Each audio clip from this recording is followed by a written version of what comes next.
My name is Sherry Guess, and this is the Heavily Meddled Podcast. On this podcast, I interview patients, medical professionals, and industry insiders, having important discussions regarding the all too commonly experienced but lesser identified symptoms of hypersensitivity to metals contained in implanted medical and dental hardware, diet, and environments. These metals often cause a variety of dysfunctional immune responses, chronic pain, and other syndromes that fly under the radar of most patients and physicians. During these interviews, the patients and I discuss ideas for managing symptoms, share personal lifestyle modifications, and talk about how to advocate with and educate providers pre- and post-surgery, along with options found for implant removal and the how-to of adverse event reporting. This podcast does not give medical advice. From time to time, I may interview medical professionals that render personal opinions you can use to follow up with your individual provider. Let's roll. Hello, metalheads, and welcome to the jungle. Thanks for coming back for this edition of the Heavily Meddled Podcast and our Season 2 premiere. Y'all, I know I'm excited all the time to have our guests on, but our guest today is going to blow you away. We have Maria Lappin joining us, and she has an unbelievable story of being gaslit over surgical clips. She has presented to the FDA on this very sensitive and emotional topic for her. She is here to talk all the things, surgical clips, gaslighting. I'm going to let you just share your story, Maria, but thank you for joining us today, and welcome, welcome. Thank you so much for the opportunity to share my story. I didn't know I had a story until I had one. It's just been quite a journey with so many details. It's been unbelievable, to be honest. I'm looking forward to putting your story out there and making a big difference for patients who are suffering from allergies to metal implants, clips, surgical hardware, and all the things. So why don't you go back and tell us your personal story before you were sick from the beginning? Who's Maria? What do you do for a living? What are your hobbies? What's your family life like? Where are you from? Tell us all the things. Oh my goodness. Okay. Well, I grew up the youngest of 8. My dad created a family business and stuff. So by the time I came along, things were pretty good. So I had a really easy childhood. I discovered that I wanted to become a hairdresser at the age of 12 when I got traumatized from a horrific haircut because no one knows how to cut curly hair. Right. Right. And I so love that childhood trauma. It fuels all our things. yes, I became a hairdresser and fell in love young and started to have kids and wanted to raise my kids myself. So worked from home. First marriage didn't work out. Got a second husband and been happily married now for almost 26 years, 25 years. Something crazy like too. that. Nice to be married to the correct one. For sure. Yes, to be married to the correct one. Yeah, I don't know who else would have withstood all the trauma that we've been through just trying for me to survive the clips. We'll come back to that because that's a really good point. But yeah, it's amazing to have the right people. I was doing my craft, hairdresser of 30 years, successful and stuff. But at the 20-year mark is when I had a freckle on the very tip of my nose that swelled up. That was in September of 2009. I just was a busy hairdresser, honestly, just raising my kids and working, happily married. We came from a 2-bedroom bungalow and moved cities and ended up in our dream home, a 5-bedroom, 3,500 square foot home with a in-ground pool and stuff, huge yard, huge driveway, still had the salon in the basement of my home, but it was way bigger. And my daughter was just about to finish high school, and we had decided that we wanted to do an apprenticeship program with her and get her licensed as well. The new salon could hold a pedicure chair and a spa room, so we were going to expand our services, and life was supposed to be grand. Do you have hobbies? Honest to God, they were just spending time with the kids and being outside when I wasn't working. Okay. I worked a lot I spent a lot of time with my clients, but then everything outside of that was just spending time with the kids and in the yard. We would go camping a lot when we were raising the kids in the woods, just like rock camping and stuff. Tell me how the health thing started. Yeah, I had a freckle that swelled up the tip of my nose. And the only reason why I went to go have a shave biopsy done is because it was catching if I had a can of Coke, or I wasn't really a beer drinker, but if I took a sip out of my husband's beer can, the little tab would catch right on it. Just because it was swelling up, it didn't look aggressive or anything like that. So I went in and I had a shave biopsy done, and it just came back a mole. Like there was nothing weird about it at all. It was just a mole. I went on about my life. That was 2009. And then in 2012, the same freckle or mole, it came back and swelled back up. It didn't change color. It was not aggressive or anything. It was barely even there. My dermatologist says that's strange that it's coming back. So let's do another biopsy. Did it go away? It went away when she shaved it off, but then it came back a second time.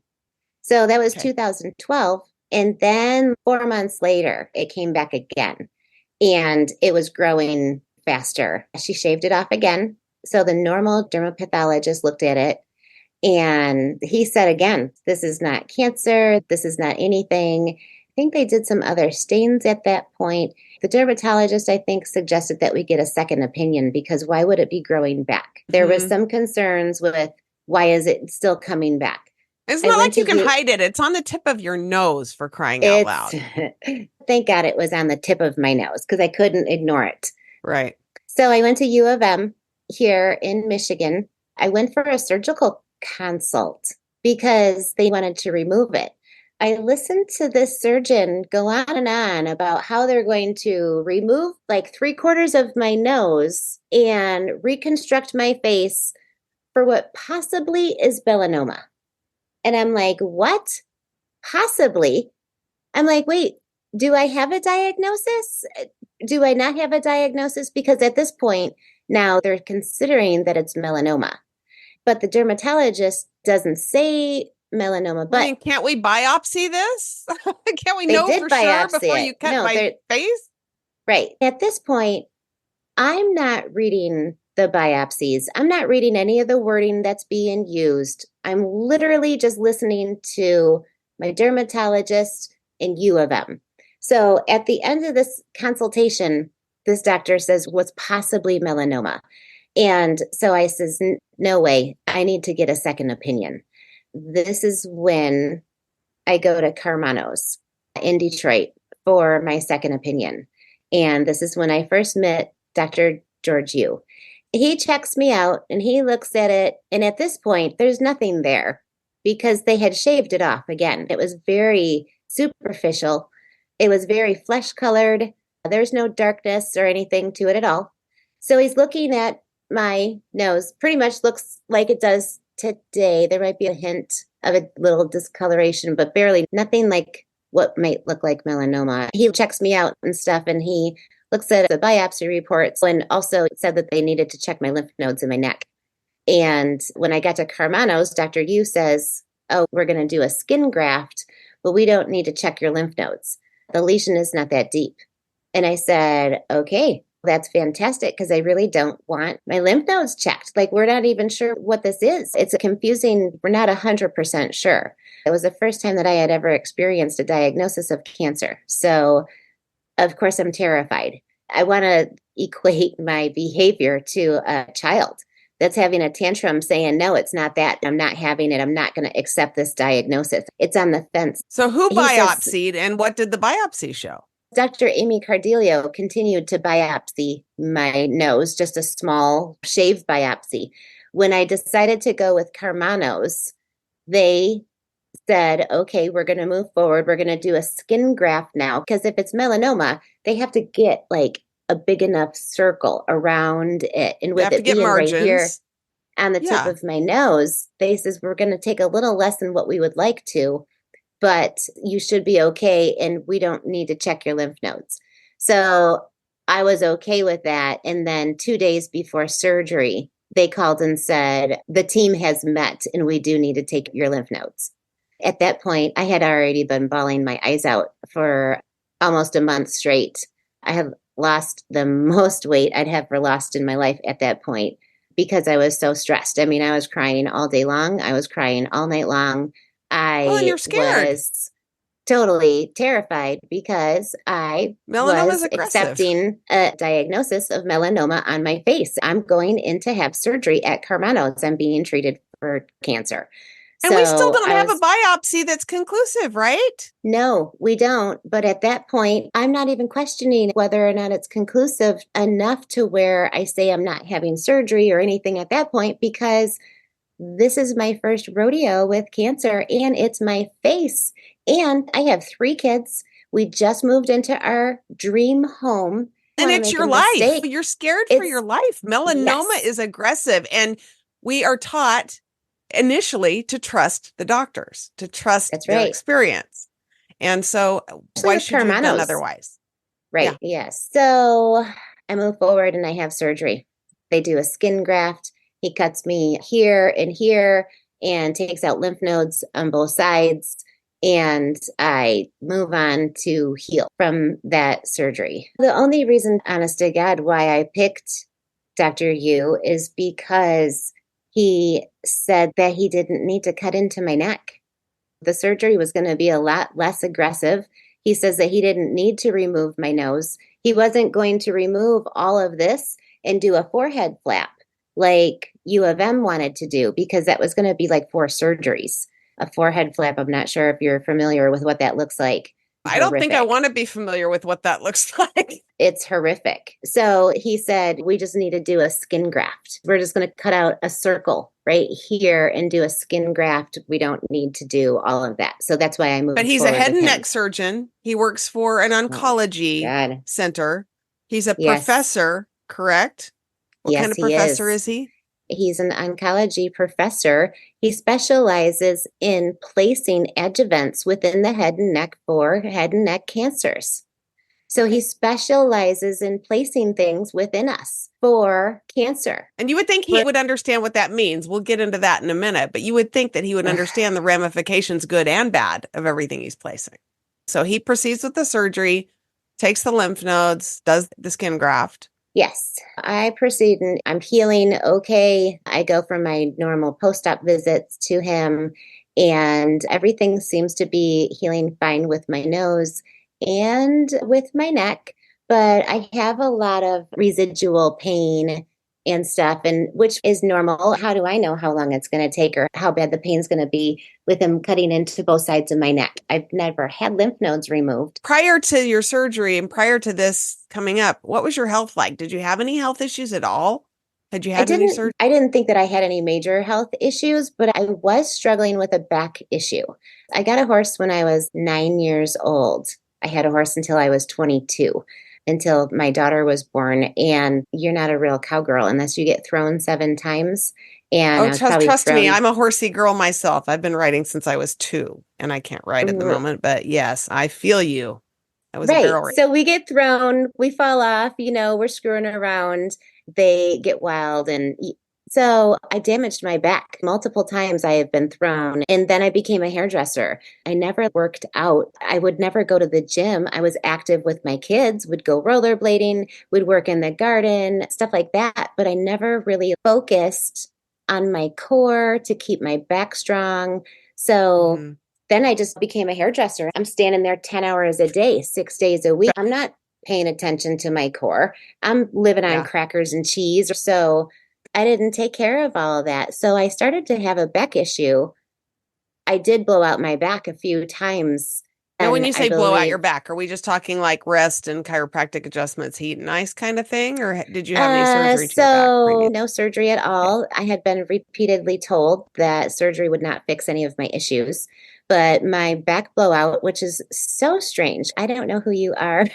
So I figured, oh, I better go on and listen to the podcast and see No worries. just to get a glimpse. And lo and behold, the first and only one that I listened to, the guy talks about his electrical shocks in his back. And I can't believe he's the only other one that I've ever heard speak of an electrical shock like I get in my back. Who did you listen to? And Christian? The last one? and he's local to me. Christian in is in Michigan, Michigan. Yes. right? Yeah, I was he's thinking like, that this morning. You all need a club in Michigan. yeah, You no, all I should would get love to together. reach He's out. great. I would love to reach out to him because it sounds like he's on a mission as well as I am. I had a lot of pain in and around my jaw. And so I started bringing this up to Dr. Yu at my post-op visits. And he says, oh, it's probably scar tissue. Just keep massaging around that area. So I'm massaging and stuff. And I think I must have had a back issue or something. I start seeing a new chiropractor who's also a kinesiologist. And he starts Okay. treating me for my low back problems. And as he's working on me and as we're progressing, he says, I think your low back problems are coming from your jaw. He says, your jaw is so tight. Do you grind your teeth? And I was like, no, I don't think I grind my teeth at all. So he starts working more on like my neck, my shoulders, my jaw area. He really starts to think that the low back, it's all coming from the jaw. So I go That to the is so dentist. interesting because who would think they're even connected, right? I Total, mean, yep, and had you told totally. him anything about the surgery and the lymph nodes or anything? Had you guys talked about that? Or you're only seeing him from your Uh, back and he goes, I think I this mean, is your jaw. he may have known about the surgery, but I doubt it. Or you Okay. know what? I'm sure it was in my history. I'm sure it was in my medical history when I filled it out Okay. to start seeing him. Then I go to the dentist and I'm trying to figure out what is going on because now I'm starting to develop such congestion in my sinuses and my balance, like I'm losing my equilibrium. And you've had no So history of any of this. I've had no history of any of this. So I start living on decongestants because that's the only way that I can keep my balance. It was really weird. I started to lose my ability to drive because when I was in the car and I would lose my balance, it would trigger anxiety and then I would freak out. Not sure. I don't know. It's just a weird feeling like when you're unstable. If you're sitting totally still, and you lose your balance, how do you drive? Like it's this craziest sensation to have that. Well, And and I you're don't like, know is this why. because they took my lymph nodes? Is this because I have cancer and I'm dying? Is this because, and how long did I this had no onset idea. after your surgery? No, I wasn't even thinking of lymph nodes. I wasn't thinking lymph nodes. I was thinking cancer because how is it not going to come back? I've been diagnosed and treated for melanoma and it's on my How face. long did this And onset after your surgery? How long did these symptoms onset? oh, probably within a year. Probably Okay. within a year because I don't remember not living on decongestants once we got here because we had a Okay. special cabinet for our sinus medicine here in the house. I didn't have a special cabinet for our sinus medicine at the old house at all. Okay. So I go to the dentist and I'm like, am I grinding my teeth? Because my chiropractor's treating me for me just grinding my teeth and stuff. And I have no wear and tear. They do x-rays and I'm in the office and they're like, why are you here and stuff? And I'm like, I'm here to establish I'm a new patient. And plus I really need to find out if I'm grinding my teeth. The doctor comes in, he's reviewing my x-rays and he says, you have surgical clips right here. He says, did you have surgery? And I'm like, oh my God. I said, I had surgery, but I didn't know that there was clips in there. He says, sometimes they leave them in there. I didn't really think anything of it at all, other than, holy cow, I have metal in there and they're not supposed to be there. And I told the kinesiologist, and he didn't really say that was an issue that was causing the problem whatsoever. And he just continued to work on that area. I started seeing a massage therapist that I started getting weekly massages because the tension was so bad. I would have extreme redness that would come down the sides of my neck. And I was very aware of my heartbeat. I had just extreme inflammation. And I didn't realize that they were related to the clips. I just didn't Now, let me know. stop you and ask, had you ever had a metal hypersensitivity prior in your life to earrings, to jewelry, to watches, anything? So the only thing that I would react to, I have the ears pierced like 3 times, and only if I would wear them up near the cartilage, I would have an issue, or my skin would turn brown or black. I didn't have a rash. But it wasn't like chronic ear infections or anything. There wasn't like a pain or a sensitivity or anything that oozed. So it would have been really mild for you at the time, right? Barely, almost even unnoticed. I don't think that I'm allergic to metal. I think I Were had you a ever foreign body tested for a response. metal allergy? Yes, I did the ELISA test. Yep. And what did that show? The only problem is that the modalities that I started using, you have to stop using antihistamines. You have to stop using steroids. Celery juice is a massive antihistamine, and it's the only reason why I don't have to take decongestants. It was the way that I got off of decongestants. And cannabis oil that I use daily is 40 times stronger than any steroids. I stopped drinking celery juice for 10 days. I started drinking it on day 11. I blew my back out on day 12 because I had grown so much inflammation, I believe, that I blew my back.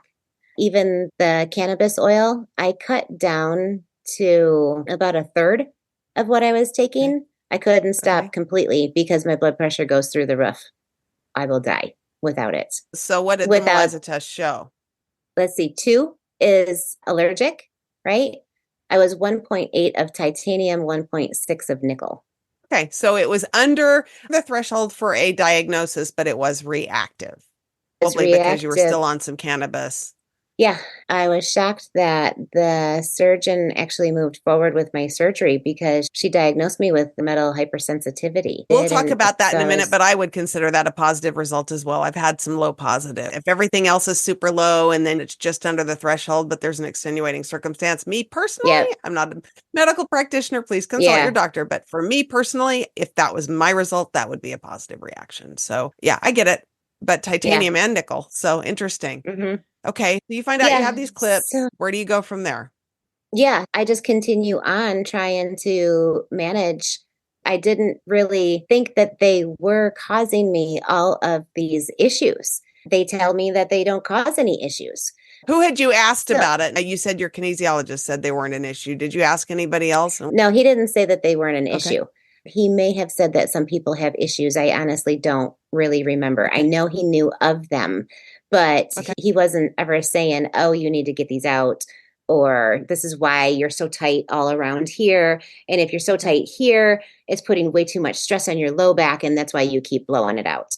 I had issues, just like tipping the scale. It's like so many pebbles make the mountain.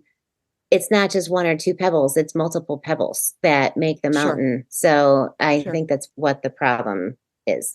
So my original surgery was in May of 2013.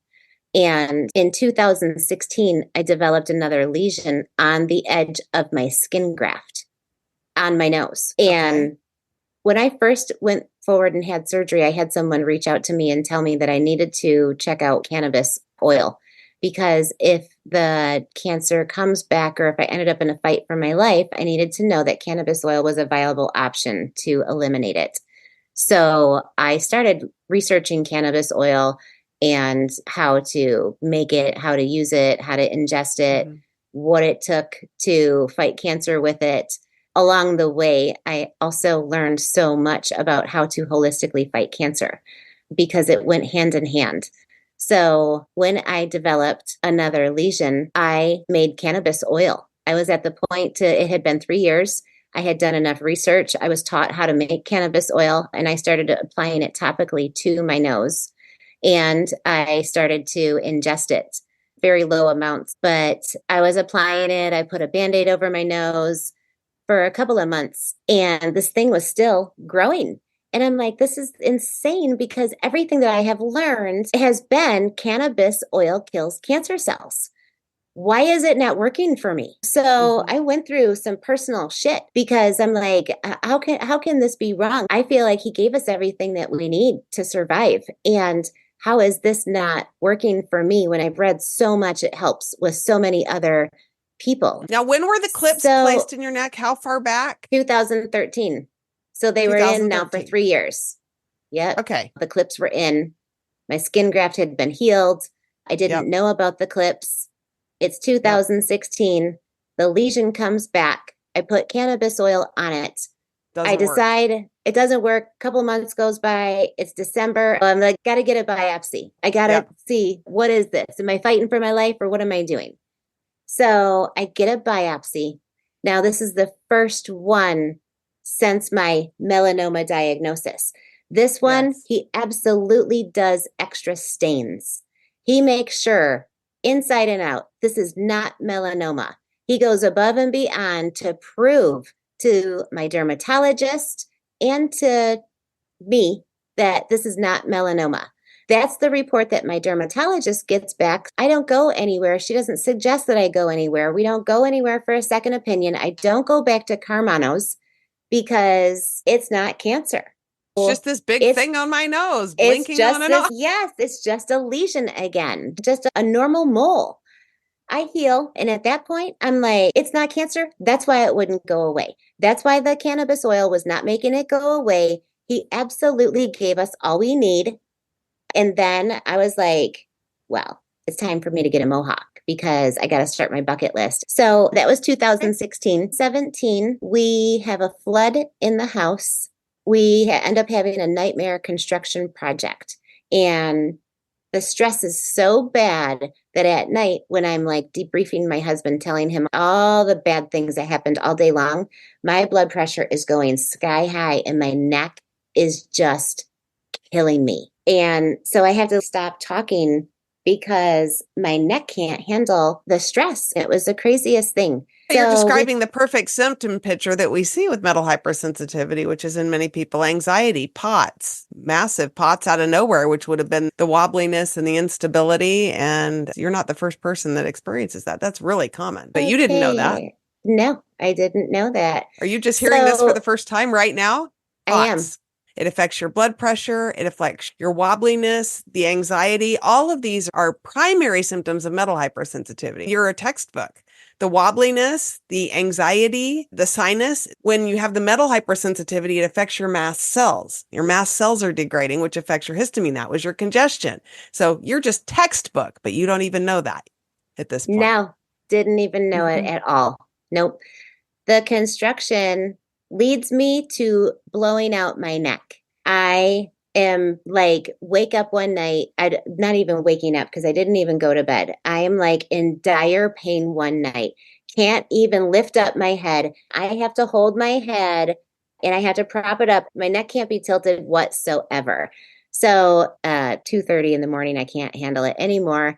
We go to the hospital. They do imaging. I developed tendonitis. It's the muscle that's responsible for turning your head Mhm. all over the place.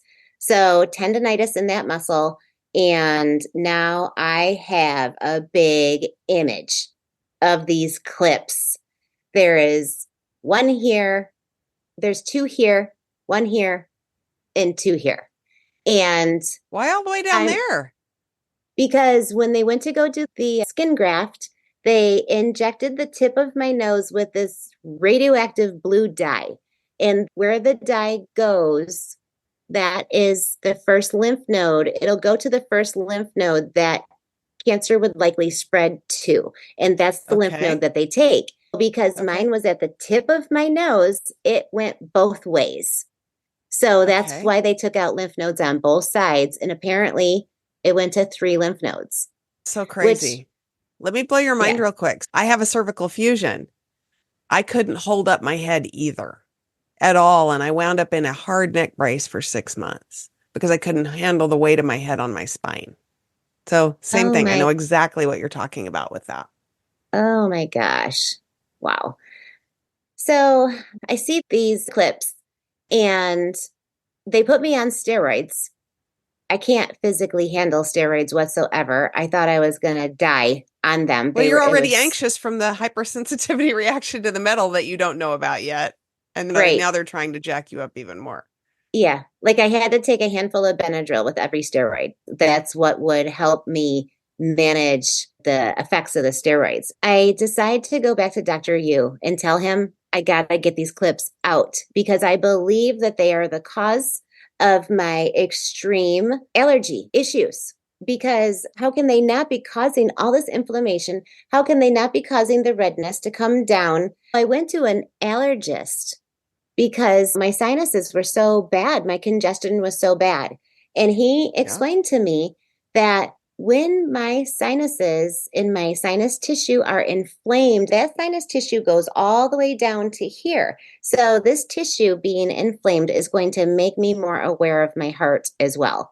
So I thought that's what it was, but you're saying no, it was the POTS probably, or I'm a not saying no, it combination. was the POTS. It likely was all of the above. Yeah. POTS can definitely affect the blood pressure, the heart rate. It can feel like it's pounding out of your chest. You can have PVCs where your heart skips beats and palpitations. And so you probably had layers, would be my guess. Yes. Yep. It sounds like It layers. is. It It sounds like is. inflammation from here. POTS symptoms are one of the primary presentations of metal hypersensitivity. So I Yeah. think you had it all. You just didn't know what you had. Right. I'm not a medical doctor, Yeah. but that would be my guess. Yes. So I make an appointment with Dr. Yu. I go back to see him and I tell him I want the clips out. What in the heck? I didn't even know he was putting them in. Why wouldn't he even tell me? And he tells me that metal doesn't cause any issues in the body, that I've probably developed an autoimmune condition and that I need to go see a doctor so I can get diagnosed with whichever autoimmune conditions. He didn't say what kind of metal it was or anything like that. He said that the butterfly redness is classic for autoimmune. And so That's usually this way, not this way. at this point, I left him and I started doing some more research. And I had at this time already developed a sense of not really understanding autoimmune diagnoses because I believed that you could get rid of an autoimmune diagnosis by juicing your way out of it in healthy eating in food and nutrition. I had developed hives for weeks, and when I got sick of taking Benadryl, I finally healed it by juicing. So Nice. that's when I dove into juicing and realized that you can fix those things Hmm. by juicing. So Well, our I bodies was are like, meant to there's, heal. You give them what they need, they'll heal. yes, yep. So there was no way I was going to waste my time going to another doctor to have them rule out a million different things just to diagnose me with a term that I was not going to live with anyhow. So I didn't investigate it. 2019, I had another lesion grow back and had that biopsied. It came back a normal or possibly irritated mole. And then in 2020, it came back again. Honestly, I'm like, you know what? I'm just going to let it grow because it has been tested a million times over and it's not testing positive for cancer. And I'm not going to have And if I have a surgery. wart on my I nose, it'll be knew part of my Halloween costume, right? obviously it was meant to be there. The cannabis oil was not making it go away. I was ingesting cannabis oil, not a ton of it, but I was ingesting it continuously. Then in the spring of 2020, when the pandemic hit, I didn't work for 3 months. That was the longest time I had not worked. When I came back to work, I worked for 10 days and then I had my final back blowout. I became bedridden. I never came back to Now, when you say hairdressing. blowout, was there any particular diagnosis? No, it was an electrical shock. I was vacuuming and a rug got stuck in the vacuum cleaner. I bent over to pull it out and I got my traditional electrical shock that I would get. And then it takes about 24 hours for me to go down into a twisted spasm. And once I get down into that twisted spasm, it hurts to hold my arms up or out. I can't work, I can't do hair or anything like that. Okay, just a And massive flare. yeah, just a massive flare. And usually it would take me about 10 days for that to unwind and about 2 weeks for me to get just like back to work. And so I was trying to do all the things and follow that path. I would get back to just doing a couple of haircuts and I would get the electrical shock and I would blow it again. And Hmm. I repeated that process like 3 times. About 2 months after I was not getting better, I reached out, found a surgeon, and started seeing a surgeon to see if I needed surgery finally. I had a fresh MRI done, and that MRI discovered that I had fibrodysplasia of the renal arteries. They said well, if your renal arteries have this, your carotid arteries probably have this. And then I had more imaging So done what on my does renal carotid. dysplasia, what does that actually mean? That means that the arteries from your kidneys to your aorta where they connect, it's like Okay. beaded. So that's Not smooth. probably causing my high blood pressure. If I have it there, I'm likely to have it here. And if I have it here, I'm probably going to have a stroke Oh, great. because of all that. So here I am, bedridden. I lost my career. I can't work. I can't stand up. Literally, my back pain was so bad, my electrical shocks were not stopping. I had to keep my chin up. I could not even barely put my chin down to even brush my teeth because I would have electrical shocks. I couldn't shower by myself. I couldn't change my clothes. My husband had to help me with everything. I could not prepare food for myself. I couldn't juice. I could not do laundry. I couldn't Never clean the mind being a house. mom. No, I couldn't do anything whatsoever. And this was supposed to be my year because my kids had all grown and they were all self sufficient now. And it was supposed to be my year. So I have that all imaging done, and that comes back. I'm 75% blocked. And I'm bedridden. I'm drinking at this point because my depression is starting to creep up, and everybody else got to go back to work, and I didn't. It was just a mess. I go to a vascular surgeon. She looks at my stuff. She says, we need a CAT scan. So the CAT scan shows that these are not as clogged. It was a bad tech that did the imaging. I'm not 75% clogged. I'm like less than 50. I'm completely fine for my age. So here you And have a diagnosis that makes sense, and they just took that away from you. So now you yeah, got nothing now I have nothing at all. So then I go except back to symptoms. the surgeon with the MRI that started this whole thing. And his final diagnosis is there's nothing he can do for me surgically for my back. And I'm like, I can't stand up. I'm not asking for pain pills. I'm like, Yeah. I need you I to just help like to me. function. Like, I'd like to know what's wrong with so every he system in my says, body so I can get out of bed. yeah, he says there's nothing he can do for me. So then I start crying because what am I going to do? I can't stand up. I can't shower by myself. I can't even brush my teeth or change my clothes. So I'm drinking. And now I can't even stop drinking. My lungs were bilaterally collapsed because I was laying in bed so much because I could not sit up. I couldn't even sit up in a chair. The only way that I could sit up for an hour when my family would get home from work and cook dinner is because I had a cocktail. Because the cannabis oil was not doing it. It didn't even matter how much cannabis oil that I was taking at that point. It was not helping me. Nothing was helping me, except that's when I found celery juice. And my daughter, she says, Mom, you have to try drinking celery juice. I think it's going to help you. I had purchased medical medium books for my daughter for Christmas, and Mm-hmm. I took out the celery juice book and I started reading it before I had wrapped it for her. And I found out that there was somebody that had severe back issues that started drinking celery juice and got completely relief. And then I found out that there were addicts and alcoholics that got to stop using their drug of choice and stop drinking when they started drinking celery juice. So here I was, bedridden, alcoholic, just in dire need. I had no idea what was happening other than I was just severely broken. So Okay. I connected with a personal trainer via Facebook, and she reassured me that she thought she could help me get out of my bedridden state. And then I started drinking celery juice. And that first day I drank 4 ounces of celery juice, I did not feel the need to make my cosmopolitan. Okay. And then I just continued to drink celery juice, and drinking celery juice started to stop the allergic reaction that I was having to the metal, I believe, inside of me. Do you use the Nickel Navigator ever? Do you even know what it is? No, I don't pay attention to It's it. so Nickel Navigator is a free app. It tells nickel contents on food. I would Uh-huh. love to know the nickel content on celery. So it's actually low. Do you Okay. know there's nickel in food? So I know there's nickel in food, but it was like spinach, right? Is it spinach and nuts? Nuts, seeds, leafy greens, brown rice, gluten-free grains, soy.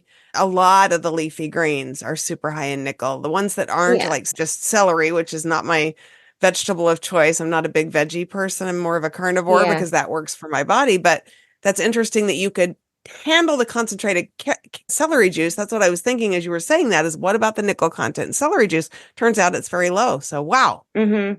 Who knew? I Yeah. need to drink And more celery juice. it's a massive, massive Oh, antihistamine. It's the only thing, and it heals our gut. I had a bout of colitis. I can't process things. I think I have some crazy damage in my intestines, but from reading from the FDA, from their document, the metal messes with our ability to process foods it and our does. gut and stuff. Especially over the holidays, if you're eating foods high in nickel, it could have exacerbated that, because we've found that diet alone can cause the inflammation and the symptoms that you were experiencing with your clips. Yep. Let's go back to the clips. You talk to the doctor. He doesn't Yeah. think it's the clips. Where do you go from there? Because you're bedridden. You start Yeah. juicing. Well, I started juicing and working out with the trainer 3 times a week. Did you get out of bed? The juicing got me out of bed. Just everything that I was taking in, I was holding on to it and inflamed. I had went from like 170 to 205 pounds. I gained like 35 pounds. And like everything I was doing was keeping me inflamed. The celery juice was breaking those ties, those toxic bonds. And I started peeing out that toxic water. I climbed up to drinking 32 ounces of celery juice, and I realized that my diet was keeping me sick and in bed. So I stopped. I started to look up like inflammatory foods, like what foods would inflame us. And I started eliminating them from the house. December is when I started drinking celery juice. And the end of January or maybe February, I finally ended up having my lesion biopsied again. And this time they said, even though it's not testing positive for melanoma, we're going to send it for genetic testing because it keeps coming back. And U of M changed my diagnosis. They rewrote my biopsies to say that they were melanoma. U of M and Carmanos started to say that I was misdiagnosed with all of my previous biopsies. And this not only was melanoma that was misdiagnosed, but now it had metastasized to an 8 millimeter mass in my right parotid gland.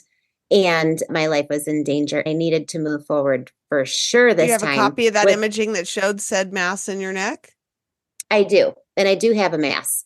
In the beginning of 2020, when I went and had the biopsy done again, U of M said it is melanoma and they wanted me to move forward. And I says, I'm not moving forward with 4 surgeries to my face when you're not even going to do imaging to see if the melanoma had metastasized to my brain. How could it not? Because if you're saying I was misdiagnosed, then this melanoma has been on my nose since 2009. My very first biopsy. Well, and you have all this inflammation. For all you know, that inflammation is cancer and it's everywhere. Yeah, absolutely. So I insist on a PET scan, a brain MRI, and a PET scan. I go and have those done, and my nose doesn't light up. I have like a hair follicle that lights up over here, but I have an 8 millimeter mass that lights up in my right parotid gland. So then they say that's metastasis. So now I'm like, okay, now I'm going to go back to Carmanos, because if this is metastasis, if he didn't get all of it, it's come back and now it's spread. Now I'm having all these symptoms and he's still not addressing the clips. Now I'm going to go back to him and see what he has to say, because I think that he'd be upset thinking that he cured a patient of cancer and he really didn't. And not only did it come back, but now it's spread. So I'm thinking that Dr. Yu is going to be upset with his work or whatever. I go back to him and tell him we got issues. It's come back. I've had 4 biopsies since he did the big surgery. And now I have an 8 millimeter mass and I still have the clips that I want out. And then he says the clips are not causing me any issues still. And we need to discuss the melanoma that has come back. At this point, I did know that metal does cause issues in the body. I didn't have all the documentation, but I had read enough about it that I thought I still needed the metal out. He said that the metal didn't cause any issues, but he says that not only did he want to move forward with the 4 surgeries with the forehead flap and stuff, but now he needed to also add another surgery and remove my right parotid gland with surrounding jawbone before he harvests this ear to get the cartilage to reconstruct my nose, because now they're definitely taking this whole thing off and doing the forehead flap. It's going to take 2 years. It's going to be 5 surgeries. But they still don't have a biopsy that says this is melanoma, right? They just have imaging lighting up on a PET scan. Was this in fact a cancerous mass in the end or no? I've never had it biopsied, and I'm not going to let them take it out because we know now from the FDA that metal causes pseudotumors. I'm not going to have this even touched. It's a ball of probably metallosis. And my kinesiologist said that our parotid glands are specific for removing metal from our body. That's what they're supposed to do.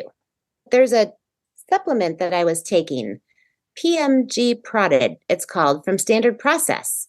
And it is to help remove the heavy metals from your parotid glands. Great line of supplements, by the way. I'm a huge Standard Process fan. Okay, so man, we're getting in the weeds here. So how did you get from all of this to figuring out it's a metal problem? Okay, so at that point, they tell me I'm misdiagnosed, and I'm like, there's no way I'm accepting it. I'm not going to move forward with 5 surgeries to my face when you still won't even remove the metal. So I start fighting metastatic melanoma for my life holistically with none of their help. I'm not moving forward with surgery. So I start doing high vitamin C infusions because those are known to help cure cancer. In June of 2020 is when I had my final back blowout.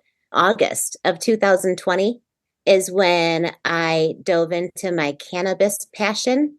And from my bed and chair, I became a certified Canadian online. That is when I discovered that I needed to look at all of my medical records. That's when I started getting all my medical records printed out and realized I never even tested positive, not one time, for cancer or melanoma or anything. That's when I started reading through all of my biopsies, said it was concerning for melanoma, never 100% for melanoma. So here I had learned how to dive a little bit deeper. And I also learned how to do the cancer protocol for cannabis. So when they told me I was misdiagnosed, I bumped up my celery juice. That's when I went to 32 ounces every day. I went to the cancer protocol for cannabis, and I titrated up to 20 milligrams per kilogram of weight. So I started ingesting 1,400 milligrams of THC in full spectrum cannabis oil every single day. It propelled me to the healthiest state of my life. I was still working out with a personal trainer. I went from a size 20 to a size 4 in 7 months. I lost like 70 pounds. And during that time, I was following cancer Facebook pages because I'm fighting cancer. And somebody had posted something on one of the pages, and I said, I have clips in my neck and they won't take them out. And I think it is the cause of my cancer and stuff. So don't let them put clips in you. There was a girl named Heather, and she commented, hey, there's a clip page. People are having issues all the time with clips. And I just found out that I have 15 clips in my breast and blah, blah, blah, blah, blah, and stuff. So she leads me to the surgical clip page. And then there was another one like in Australia. And that's when I realized, holy shit, it's the clips. It's totally the clips. And then I started talking to other people that are reacting and having issues, and realized and I'm sure you saw the people that had clips and had them removed and made full recoveries. You probably saw that as well. I hadn't seen any of that yet. It was early on, just watching and learning. I was led to the FDA document, and that's where it stated all the issues that you can have. I had somebody else also send me the bracelet that you can put on that has that piece of metal in it. And it'll show you if you have a sensitivity. And the 2 doctors that developed that are from the FDA. They are the ones Now, I know who, nothing about this. Tell me what that is. I've never heard of this. it's called Sensiband. It's Sensiband. There's two surgeons that used to work for the FDA or ran a unit in the FDA. They developed this band and it's $124. If you're facing a joint replacement or some sort of surgery and they may be using metal, you can get this and wear it. And it has this metal thing on it and it sits against your skin. So you can leave it so it's on your skin for days. So if you're going to develop a sensitivity, you will. Interesting. What a great test. And I bet that's probably a whole lot more effective and less expensive than getting a LTT test or some other test, at least in the initial outset. Now, I'm not saying you don't get that because I think those are very helpful in saying how allergic you are to which metals and how reactive. But this is a good first step, probably, for some people. Yeah, okay. I think so. The surgical clip group pointed you to documents from the FDA that you could reference. Yeah, that document that was released in 2019. But it was my cousin actually that sent me the Sensiband. And as I'm reading through their advertisement, it says specifically that our immune systems can mimic a pathway that is well more established. And I thought, oh my God, that's what my problem is. My immune system created this pathway to send scar tissue to the end of my nose to heal it from my surgery. But it never shut off sending the scar tissue because that pathway was so well established because I've had so many biopsies. It doesn't know to stop it because it's trying to address the clips here because it said it can be in the general area. Last year, December of 2022. Yeah, it was so bad. My nose was cobblestoning. It looked like a keloid scar tissue and it was cobblestoning. Like there were balls. I could literally pull these balls apart on it. We're showing that picture right now. Yeah. I had said to the dermapathologist that had done all these biopsies on me, and he was the one who was saying it was negative. I says, look at this is like a keloid. And he says, no, it's a little different than a keloid. And I says, it's cobblestoning. How can you say that? Like I've seen so many and stuff. He started getting weary at the end and started trying to give up and trying to push me towards surgery because nobody was standing next to him. And I says, listen, don't try to push me because I went to Pittsburgh for a second opinion because that surgeon, he would move forward with the forehead flap, but he wouldn't dive into my lymph nodes again. I thought I was going to have to go down to Pittsburgh to have these 4 surgeries started because he wouldn't look in my lymph nodes. Everybody here in the state of Michigan wanted to dig into my lymph nodes. And I started trying to call surgeon after surgeon and trying to get in with plastic surgeons, trying to find someone to get the clips out because I could touch them. You could feel the clips right under my tissue. I could move them back and forth. You could feel these. And I'm like, I could damn near pop them out. So how did you ultimately find the surgeon that was willing to remove the clips? What were you told when you went to all these doctors to ask them to remove your clips? What was the general response? They said people don't remove clips. And that even though they would look at me and say, that's not melanoma, they said, we put clips in people all the time. I went to Cleveland Clinic and met with a cancer surgeon and she said, I don't do my job without clips. How do you not know that they cause cancer? It's insane. I've made a few social media posts about clips, and one of them must have landed on some medical provider's page because I got a lot of pushback. Normally, my posts get a lot of loves and likes and shares. This one got a lot of hate, and it went to 600,000 people. And probably half of the comments, 5,000 comments, were from medical professionals that are like, clips are inert, they're no problem. We always tell the patient just doesn't read the surgical consent. Did you read your surgical consents? I did. Was it in there that they could use clips? No, not at all. I have all my medical records. This is why I think I have a huge lawsuit. It may not be the best use of our time. We can, but that's a whole other episode. We can sue, and there's some doctors urging people to sue because that's how you get change, even if you don't get money, because there's definitely not a lot of money. When to create real change, we need the patients to create the change due to pressure on the medical community. To sue just to make the change. That has get to be the the reason to sue. recognition. Yep. Yeah, for sure. Let's talk for a minute about that. You said you read your surgical consent. They did not mention any of the clips.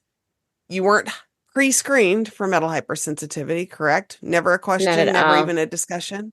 No, And your not included. your surgeon did not tell you that he was going to place any clips. Nope, did not tell me whatsoever. Let me just tell the listeners that one of the ways they get away with placing clips without stating they're placing clips is they call it the standard of care. So they place the clips under the umbrella of we are treating you according to the standard of care without specifying what that means, correct? Is that what you found? Yeah, absolutely. Okay. So the FDA has made some comments. They know that it causes cancer. They know that you can have reactions to surgical clips. Is this information getting to surgeons? No, it's not getting to surgeons at all. That's why I was super upset with the FDA, and that's why I addressed them, because how can my surgeon that specializes in placing adjuvants in the head and neck, and he's a professor, it's a cancer institute. They're building locations. They just built a new location right in my city. And the mayor was announcing this great location of Carmano's Cancer Institute. And I said, buyer beware, because they treated me for cancer when I didn't have it. And they placed titanium clips when I was allergic or without my consent. It's insane. It's common sense to you and me that the body that is intelligent has an immune system that can react to this foreign body, whether it's an allergic reaction or a foreign body reaction, can set off all of these inflammatory cascades and signals from the surgical clips. You would think that the doctors who have spent all of these years in medical school would at least, if they don't know, entertain the concept. This may be possible, but you're not finding that. Other people aren't finding that. We're going to play the clip of you talking to your doctor, obviously with your permission. Be a possibility to get them out. If I could... No, I told you that last time. I can touch it. You felt it. You can feel this. There's not a possibility that I'm going to take it. You don't think that this is your clip? No, I don't think so. Like I said, I'm not going to focus on... What if it is? What if it is your clip? We had a decision. We talked about this last time, okay? The concern now is that you have a cancer in your nose. That is not my concern. That's your concern. Right, that's fine, but that is what I'm here for. I'm a head and neck surgeon, oncology surgeon. Yeah, and that's why I want to know how we're going to get the clips out of my face. You'll have to get a second opinion because it's not going to be me. All right. Did you change how you handle your patients? No, we still use lady clips. All my partners. Do you let them know? Do you let your patients know? They all have lady clips. I don't tell them every single thing I'm going to do. I'm not going to sit here, okay? If you want me to analyze the clips, I'm not going to. If you want an opinion, I'm a head and neck cancer surgeon. If you want an opinion on your cancer, I can give you one, okay? I don't understand how you can sit here and not address the metal that I have in my body for the rest. It's not causing you a problem, okay? You can't sit there and tell me it's not causing me a problem. You cannot sit there and tell me I have written reports from my kinesiologist and my massage therapist that I had prepared for you in 2017, and you dismissed me saying that you couldn't do anything. All right, let's just think of the possibilities, opinions, because I don't trust any single one of you anymore because of what you've done to me. So I want to know how we're going to move forward about removing the metal. I told you before, I am not going to remove the metal, okay? I want to know how... I'm not going to remove the metal, and I'm not going to work off the metal, okay? I need to treat you for your cancer that's come back. I am not having you treat me for melanoma. You don't want to treat me. I understand that we don't have a good relationship here. I'm not denying that, okay? But I think you need to get a second opinion. If you want to get a third opinion, I am getting a million opinions outside of this. I want to know how you are going to satisfy what you left me with. I'm not going to take these clips out. I told you that in 2018, right? I'm not going to remove the clips. I'm not going to analyze the clips at all, okay? You said you get a lawyer, so you leave clips in people all the time. No one ever has any problems. No, you can't say that nobody has any You can't say that nobody has any problem. Do you have metal in your body, Dr. Yu? No, I do not. Okay. Well, then you can't sit there and tell me that nobody has any problems, because I have had massive, massive problems. And I'm not going to sit here, okay, and be accused by you right now. Okay, I'm here to help you with your cancer, right? And I know you're focusing on the clips, but we're not going to get anywhere if you focus on the clips. I'm not going to take them out. How do you know that that clip is not going to produce toxins that are going to create a cancer in my body? It's not going to. Okay? You can't sit there and say that. How do I know you're not going to? You can hear him say, these clips do not cause problems. I'm not removing them. He absolutely, completely gaslit you in every single way. And we're not trying to throw this specific doctor under the bus, or at least I'm not, because it's not just this doctor. It's he is the face of an establishment where this is happening across the board, not just nationwide, but worldwide. And that is part of the goal of the podcast, to change the medical narrative on this. And now a word from our sponsor. Attention metalheads, are you struggling with skin rashes, joint and systemic pain, or fatigue that just won't go away? Type 4 metal allergy is often overlooked as a culprit in many of today's chronic illnesses. Get to the root of the problem with ELISA testing. ELISA is a scientifically proven and clinically validated test that measures immune reactivity to metal allergens like nickel, cobalt, and titanium. With fast and reliable results, you can get the answers you need to find relief and live a healthier life.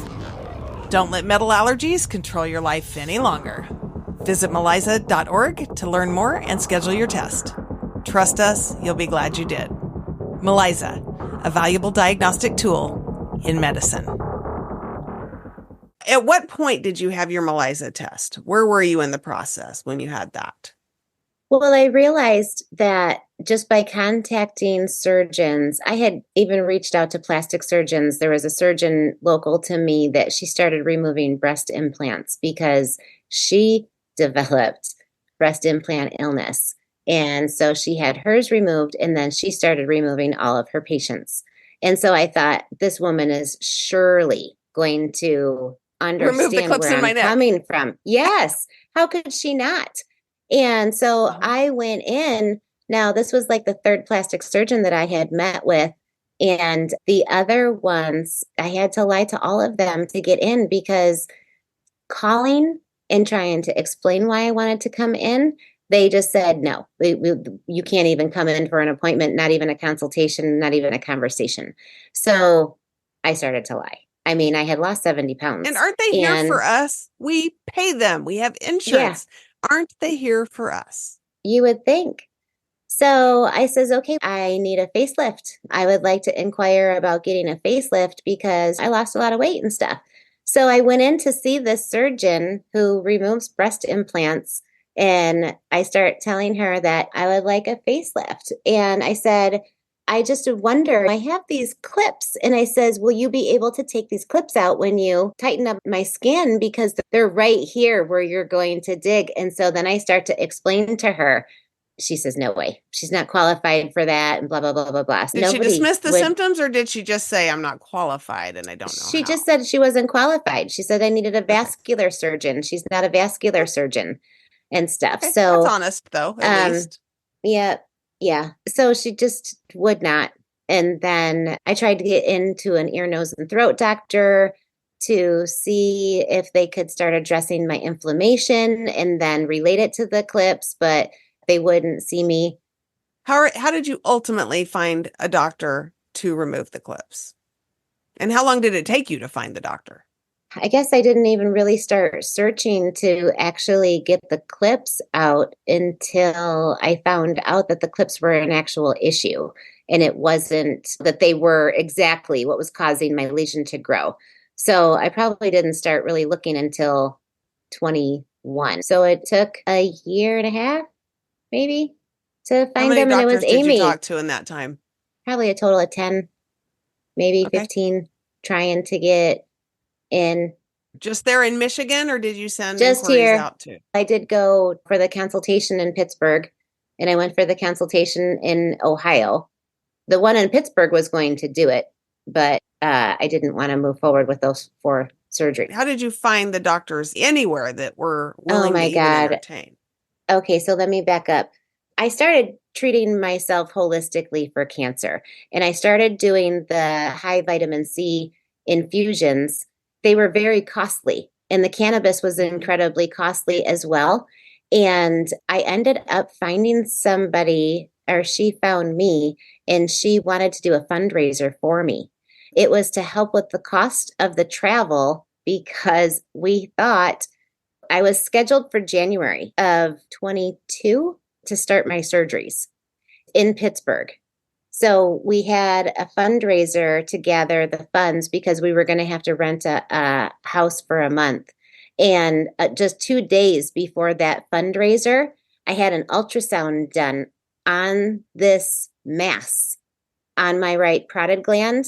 And that ultrasound discovered that there was a clip in the mass. And so that's when, like 2 days before this big fundraiser, so I can go pay for to have surgery, I decided I'm not having surgery because there's a clip in the mass, just like I thought. It was the clip. So this was not metastasis. Now I'm back to my nose that doesn't test positive. So I'm not moving forward. I thought I was going to move forward with all the surgeries that they had developed for my face. Can you imagine if you would have? Can you even imagine the horror of that? Because I wouldn't have my jaw on this side. I would be missing the bowl of the ear on this side. And all these incisions, they carve out all the way up into your hairline and they peel it off and they attach it right here. And they leave this until this takes a good blood supply.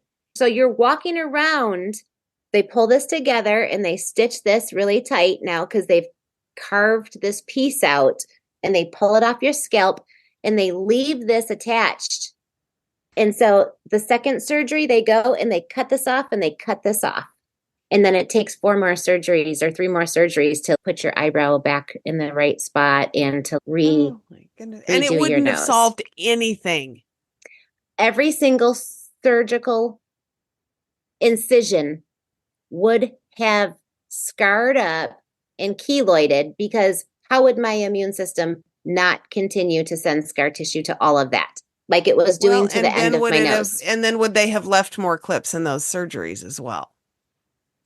Absolutely. Okay. So man, that is a lot. So how did you ultimately find the doctor that took out your clips? So I was in a couple different book groups on metal allergies and surgical clip issues and stuff.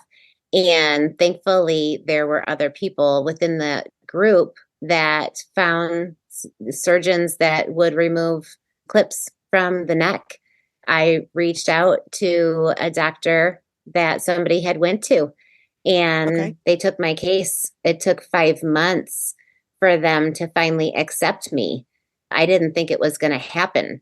So meanwhile, because I didn't think it was going to happen, I started trying just to build a case for myself so I could convince a surgeon that I needed to get these clips out. And so that's when I had the ELISA test done because I needed to prove that I was reacting on some level.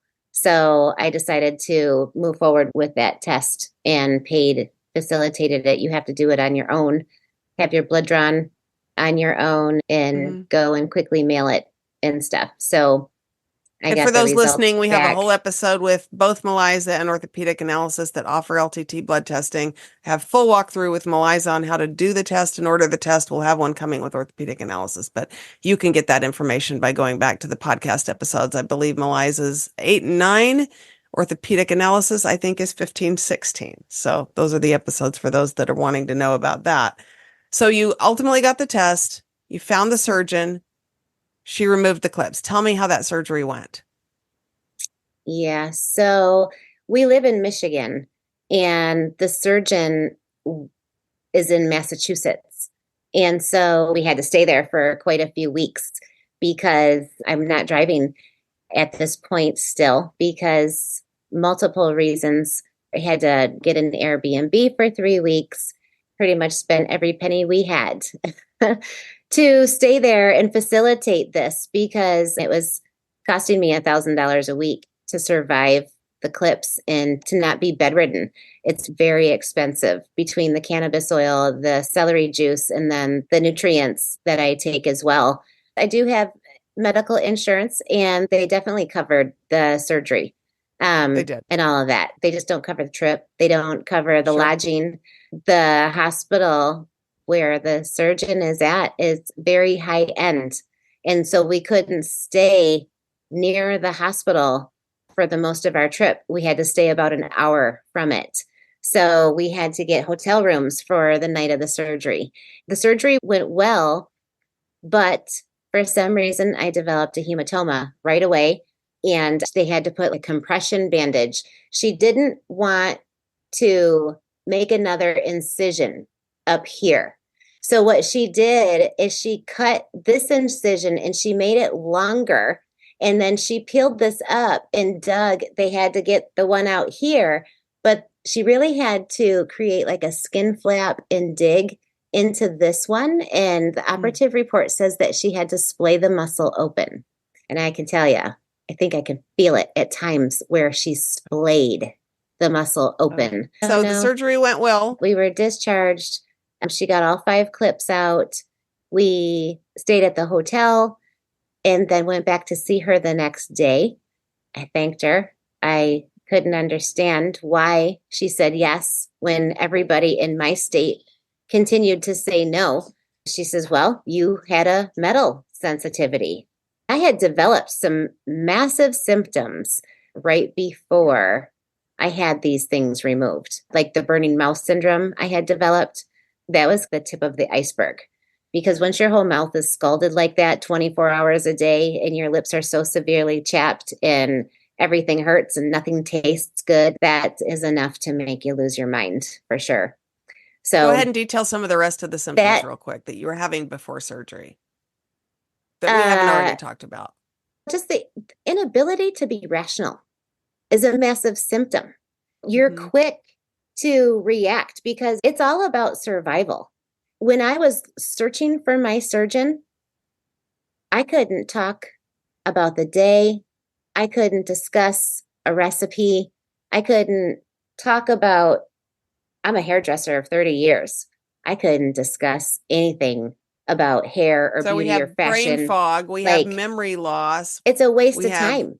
If you're not helping me get to my surgeon to get the clips out, I have no time for you in my life whatsoever. It doesn't matter if you're my child or my husband or somebody who's paying me. It doesn't matter who you are. Could be the president, could be anybody, could be Robert Plant. That breaks a lot of relationships, that whole state of living. We have all the cognitive symptoms. What other symptoms did you have physically that we haven't already discussed? My vision was bad. My level of anxiety was through the roof, just constant. Any other skin manifestations beside the nose? Anywhere else on your body? Anything further down below the waist? So I'm actually currently dealing with, and I believe that these are absolutely tied to the metal, too much metal inside of me. I have athlete's foot on one foot that I'm dealing with, and I know I can heal that from the inside out. I don't have a proper term for it, but the insides of my ears are incredibly itchy and peely, and I know that is from toxicity of the metal in me. So the athlete's foot is actually directly related to a gut issue, and I think the gut issue is related to the metal and me not being able to process certain foods. And then the ear thing, I think it's because I have so much metal in my tissues in my neck, and I believe that parasites are attracted to heavy metals, and I believe I'm going to have an issue until I clean out the metals and to eliminate all of the parasites. But I think let me take a minute to point out to the listeners that metal allergy is completely different than metal toxicity. You can have one or the other or both. Did you do anything to test toxicity levels? How do you know that you have a toxicity issue and not a nickel in the diet sensitivity and reactivity there? Because you could have both. I don't know for sure, but I do know that I had imaging done, and it looks like there's a white cloud sitting over my neck. My husband and I both went in for x-rays of our necks. I wanted to make sure he didn't have clips in his neck from a surgery. And I wanted to see where my clips were sitting since my weight loss. When you look at our x-rays right next to each other, you can barely see the vertebrae in my neck because there's like a white cloud sitting over it. And his is crystal clear. The tech said that is the metal that's sitting all in the tissues. That's what the cloud is coming from. Actually, I'm going to go ahead and ask it now. No, I'll ask it later. I want to come back to it because I have a cannabis specific question in regards to metal. Yeah. But, yeah. There's a lot of cannabis and metal. So you had the surgery. When did you start noticing symptom relief? What did you notice and how soon? Yeah. As soon as I woke up, my vision was better and my burning mouth syndrome was completely gone and never came back. Like just in the OR when you woke up? In the OR when I woke up. Yep. It was just completely gone. I noticed it right away because it's so severe that you're constantly thinking about it. So when I woke up and it was gone, it was literally the first thing I noticed. And my vision, I could see across the room way better. I had a lot of swelling, a lot of bruising and stuff. I was super comfortable. I was only using cannabis oil. I didn't use any narcotics. I had no pharmaceuticals whatsoever, which was great for the pain relief and stuff. I stayed there in Massachusetts for 3 weeks. My daughter had flown in for the week just to help with surgery. And then she flew home. We continued to stay there for a couple weeks and then traveled home. That surgery was on May 31st of 2023. And by July 31st, the lesion on the end of my nose that I had been losing my mind over, that had been looking like a keloid, that had been growing into cobblestones, totally reabsorbed into my body and completely disappeared. Within 8 weeks of removing the clips, the lesion that they wanted to treat me for melanoma was gone. Unbelievable. And then when did the blood pressure stabilize? Did the equilibrium stabilize? Did the cognition stabilize? And how soon after surgery? I had actually gotten off of blood pressure medicine before that. My husband as well, because we started taking supplements after when they told me that I was diagnosed or that I had been misdiagnosed. I was doing the celery juice. I was doing the cannabis protocol for cancer. And then I was introduced to the 90 essential nutrients, which is a supplement line. We started on the supplement line. And when we started on that, my anxiety actually got better just with the supplements. So things were starting to improve. At my worst moment, when the scar tissue was so bad, I actually was introduced to medicinal mushrooms and started to microdose mushrooms. That's when I got out of my suicidal state. It made me be able to manage what was happening to the end of my nose. So before surgery, I was actually starting to get a better handle on all of my symptoms because I had come to the conclusion I wasn't having surgery. I could not find anybody. I had to throw the book at it. I had to survive what was happening inside of me. So when I went into surgery, and actually my scar tissue was getting better, the mushrooms helped this all calm down. And I didn't realize how much until after. So all of those can have huge effects on the body. But after surgery, did you find that you needed less and less of those things? I can do less of the cannabis oil, but that's really it. I really haven't been able to stop the celery juice. I'm not totally healed from surgery. I couldn't get any help after.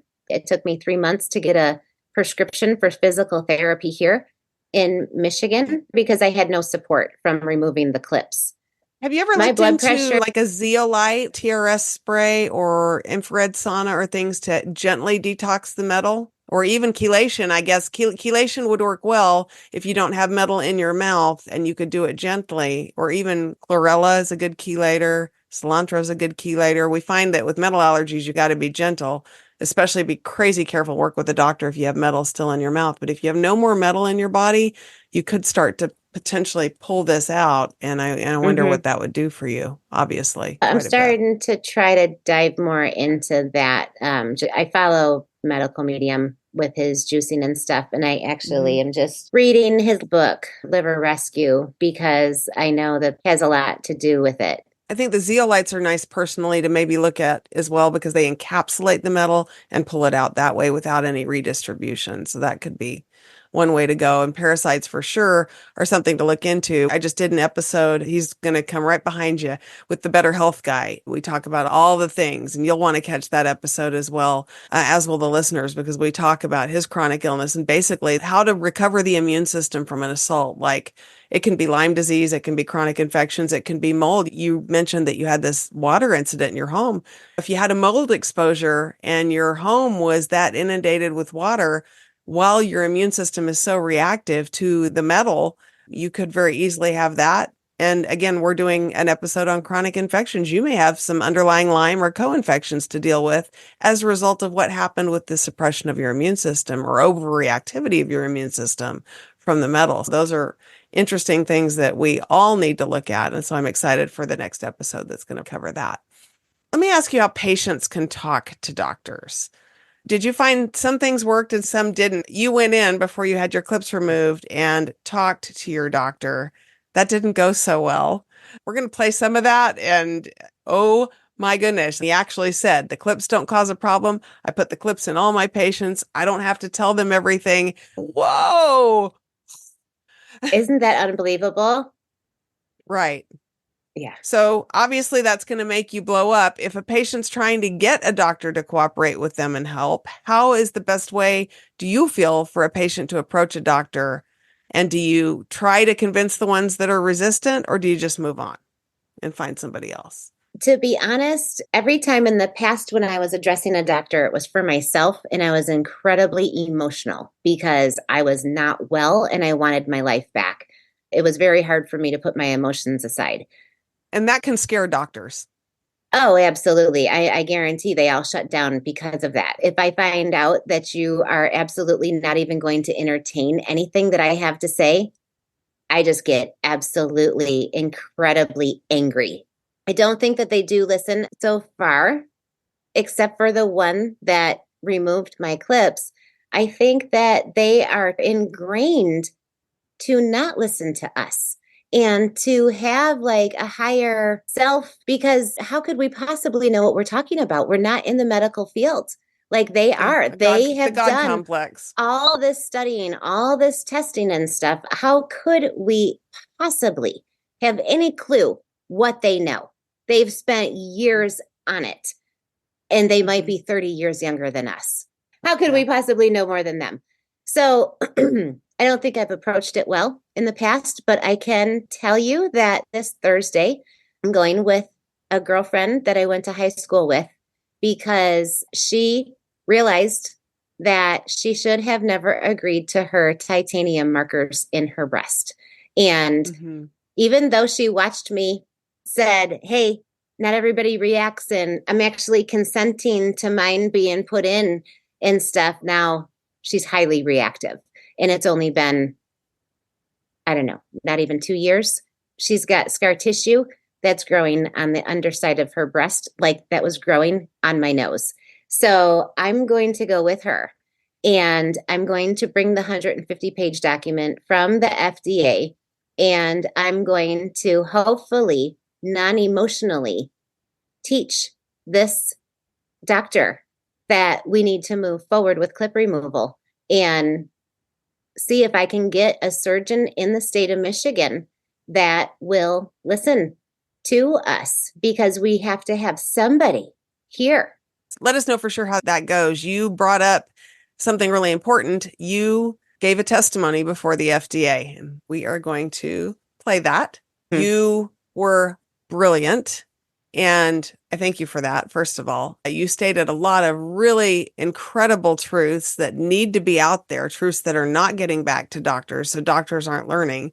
and therefore doctors are not being trained to remove the clips. We did an episode with Dr. Julio Novoa says you're only an adequate surgeon if you can't take out what you put in. If you're going to put it in, you need to know how to take it out. And if the word isn't getting back from the FDA to the surgeons and the doctors that you can react to these foreign bodies, and if they're not taught how to recognize a type 4 metal hypersensitivity in medical school, they're only taught type 1 contact dermatitis, then it creates this vicious circle where patients suffer, patients die, patients have repeated unnecessary surgeries. Think of the burden that places on the medical industry and on the insurance industry and the amount that generates in claims and revenues. And then because the doctors don't know how to tie in the symptoms, and that means the patients don't know a lot of times, unless they're studious like you or I, how to tie in the symptoms, then that information does not get filed back to the FDA and reported and recorded. So we have no studies, no data. Am I wrong? Mm-hmm. No, you're not wrong at all. Did you file an adverse event report? Have you done that? I have not done that yet. Nope, I have not. I've not done anything that I should be doing. Life, give It's yourself so a break. hard First to- of all, let me make you feel better. I haven't filed my own adverse event report. My medals have been out for 2 years. I've regained almost all of my health, and I haven't filed my own yet. Life happens. It's a process. Okay. It's busy. We're going to get there, both you and I. We're going to do an episode on the podcast on adverse event report filing, but it needs to happen like yesterday Right. for all of us, because unless the FDA can hear us, how do they know? And how did you find out that you could speak to them? And where can others find out that they can speak to them so we can make our cases known? Right. The people that run the groups, they had posted that the FDA was looking for feedback from the public on recalls. And even though I wasn't specifically going to help them structure their recalls, I just wanted to go and show up and call them out on their bullshit, because what is the purpose of even having us comment on their recalls? Like, how do they not know how to run their own recalls? This is part of their business. It's literally like a client coming in and telling me how to cut hair or something. That's not their job. That's my job to figure that out. The crazy thing is you pay for your surgery and you have to pay again to go have the clips that were placed removed. I personally feel like that should be in the global, when you get a recall on your car, you don't have to pay for that. The manufacturer pays for that. So if the surgeon's going to put in clips made by a manufacturer, and the manufacturers themselves will tell you to have the metal removed from your body when you no longer need it, then should not that removal explant surgery be paid for? Right. It should be. Absolutely. The burden is on the patient. Yeah.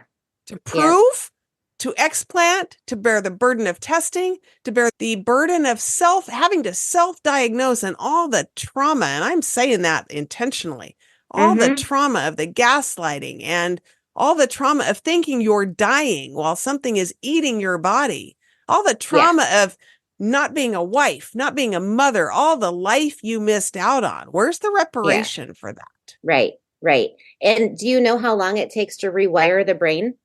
When we become chronically ill like that, and when we are dealing with massive stress over and over and over again, and we are dealing with a metal toxicity that's changing our genes and our inability to carry toxins out, that rewires somebody's brain, and we become chronically ill. And you can't just snap out of that. So that's why we have a hard time managing or filing our adverse reaction forms. And that's why we have a hard time coming back.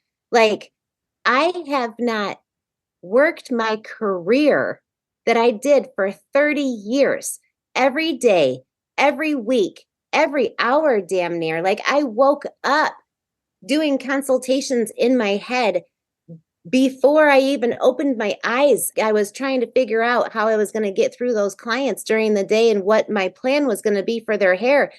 I can't even come up with a grocery list and go to the grocery store by myself today still. I've had the clips out, but I've been so traumically trying to survive the clips. how do you even walk out of that? How do you get back to normal day life and just get back into a career and go back to work? And it's insane. traumatizing to retell your story over and over again, which is part of the reason that I want the patient stories on the podcast, because maybe from this point, you don't keep retelling it. You say, go watch this episode and it's told there. So you don't have to keep reliving that. But I'm glad you brought that up at this point, because I was going to ask you if you have done any limbic system retraining or any trauma reprocessing or reframing like EMDR, because I personally think those are key to recovery. Have you implemented any of those? I haven't done anything because honestly, we're still literally trying to survive the financial burden of it all. We've worked like 6 days a week for as long as what we've worked. We should not be where we are right now. And we literally are not in a good spot whatsoever. So it's hard just trying to pay for anything else. Like just this week, I went back to hairdressing, right? Trying to start to rebuild a clientele and starting to advertise that my chair's open. I did 4 clients this week. And guess what? I blew my back. I blew my back Friday morning. I'm incredibly twisted and I don't understand what happened. I don't know if it's because I still can't take on the burden of toxins because I'm standing over people when I'm applying root color. So I'm breathing in the ammonia and peroxide and stuff. You're not breathing it in because your nose is down here. I'm up here applying color. My head is up here breathing it in. Why else would my back blow? Now I'm twisted. I can't even barely hold my arms up. I have a statement and then I want to come back and ask a question.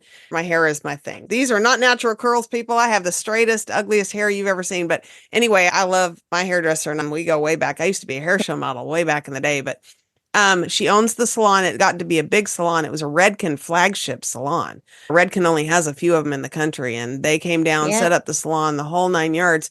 She had to retire from chemical sensitivities from being a hairdresser all these years. And I just had a dental professional on that had to almost retire. She couldn't practice until she figured out it was the mercury vapor that she was inhaling. And if you have an MTHFR genetic mutation that affects detox pathways, it makes it even worse. It's only been 6 months for you, more or less. Right. You still probably have an immune system that is super hyper reactive. So you're probably still very reactive to mold. Probably still very reactive to chemicals. In my experience, when I get the shooting, cramping pains, it's inflammation. So I was going to ask you, did the neck inflammation, the red marks, and the back symptoms, did that calm down to where at least it's less? I think you've illustrated it's not gone. Is it less? Oh, absolutely. I might have a little pinkness right here because I think I was itching, but I don't have these distinctive bands. I had like distinctive bands that were coming down both sides of my neck. When I look back through photos, I'll be able to pick them out and see. Yeah, you were a sick girl. Do you know the nickel content of cannabis? No. That could be one for the research studies. Cannabis is a natural bioaccumulator of metal. So it will normally clean out the heavy metals from the ground. And that's why you do have to have it tested. Flour should be tested. Oil should be tested whenever you're making concentrates or using it at all. You need to know where you are growing it and that it is organic and what kind of mediums and all that stuff you're using because it specifically clears out heavy metals. That's why it's so effective for people that are managing metal illness or metal toxicity or anything like that, because it helps clean the heavy metals from our body. I hear all of those benefits, and I believe you. I think they're amazing. How do we then ensure that we're not getting a lot of nickel from the growing of the THC? Do you know of any way a client or a patient could vet that out? You have it tested. It should be tested. They can test it for nickel content specifically? They test it for heavy metals. Yeah. Okay. They can test it for heavy metals. I don't know if it's nickel specifically, but it's definitely something that I can ask. I work pretty closely with a testing facility. That would be great to know. We're going to put a link to your business in the podcast show notes so people will be able to reach out to you and ask you those questions if they want information on medical cannabis. This is your girl, people. Cannabis is so effective because it cleans out the heavy metals from our body, but it's anti-parasitic when it's full spectrum. So it addresses both of them. And that's why so many people can actually get really good benefits. This is not something I know. Is THC oil legal in all 50 states at this point? It's not all 50 states. No. What state are you in? I'm in Texas. I believe it's legal here. I think haven't been able to handle something cannabis. just happened in Texas. I think you're just now starting to get something. But it is not legal in all 50 states? It's not legal in all 50 states. No. So if it is not legal in the state where you live and you wanted to use cannabis, do you have to move? Is there a loophole? Is there a way around that? If you want to legally use it, you might have to move. Yeah, there's families that have definitely moved. There was a lot of families that moved to Colorado because they needed to use cannabis for their kids. There's a ton of people that moved to Michigan because it's mostly legal here. We have the highest plant count that we can grow. Personally, it's legal, recreational, and medically here in the state. There is a way to use it without the psychedelic or the compounds that make you high or... Absolutely. Absolutely. That's what I teach people how to do. Yep. I teach people how to titrate up to being able to ingest 1,000 milligrams a day without becoming euphoric. Yeah. Okay. So you can maintain full cognition and full functioning and still take a therapeutic dose. Absolutely. Okay. Yep. And there's nothing that addresses our endocannabinoid system like cannabis. There's nothing. Wow. We have an endogenous cannabinoid system. It has the ability to heal our gene mutations and fix DNA issues. Well, I'm so glad that you found something amazing that works for you. Before we wrap up, we're getting to the end. You said you have a super supportive spouse. How important is it, whether it's a spouse or a parent or a sibling or a partner, how important is it to have support when you go through something like this? It's so important. I did have a super supportive spouse, but my daughter actually started a business and named it Right Hand Health because she has been the right hand to my health journey. Without her and him, I would have not survived it. We all need therapy so desperately bad because I'm not in survival mode anymore, but they're still reacting to me like I am. And it's creating so many issues because everything that comes out of my mouth, they think it's like a panic situation. And it's going to take a while for us to get out of that. Well, your body was trained, like you mentioned, the body was trained into chronic fight or flight. It takes deliberate programming to train it out. When we are sick and deal with stress and we take on this diagnosis of being chronically ill, it is our brain being rewired. And when you're living like that and trying to survive, you become your illness. And when you get a handle on your illness and possibly you get well, it's very hard to not identify with that illness because that's who we become. Most of the time we lose ourselves. I was not Maria. I was not a mom. I was not a hairdresser. I wasn't anything except for a very sick, bedridden alcoholic trying to survive a metal allergy. I was suicidal. How was I anything other than my illness? I wasn't. When we get well, it's hard to come out of that and stop identifying with it. And sometimes it's the only way we can connect to other people is to have a diagnosis and be ill with other people. So important to not be attached to the story when you heal and to learn how to get your identity back because your symptoms will be able to be perpetuated by your brain if you don't. So that's a great point. I'm glad you brought it up. Thank you. It's a hard lesson to learn how to get sick, how to be sick, how to manage that illness. And then it's an even harder lesson to learn how to get out of that illness and how to be well and be a normal person in society again. Mental is just as important as the physical. Yeah. Thank you for talking about that. You're welcome. We will have an episode coming on some more of these modalities to retrain. But the dynamic neural retraining system, I don't know if you've heard of that. Annie Hopper's program, DNRS. There's something called Primal Trust, the Gupta program. All of these are actually exercises. They use cognitive behavioral therapy and imaging and all the feel-good endorphins. I just discussed this with the Better Health guy, who you're going to see in my following episode. But it doesn't mean that it's in your head. These emotions, the illness, the symptoms that are perpetuated, they're not in your head, but they are in your brain. And if you can rewire that brain, it doesn't just rewire itself. It will over time, but there are modalities that you can spend an hour a day implementing these modalities. I've seen miracles within very short periods of time. We're talking weeks, where patients are completely transformed with their trauma response, their fight or flight. And it's such an important part of healing from that in this journey. Yeah, for sure.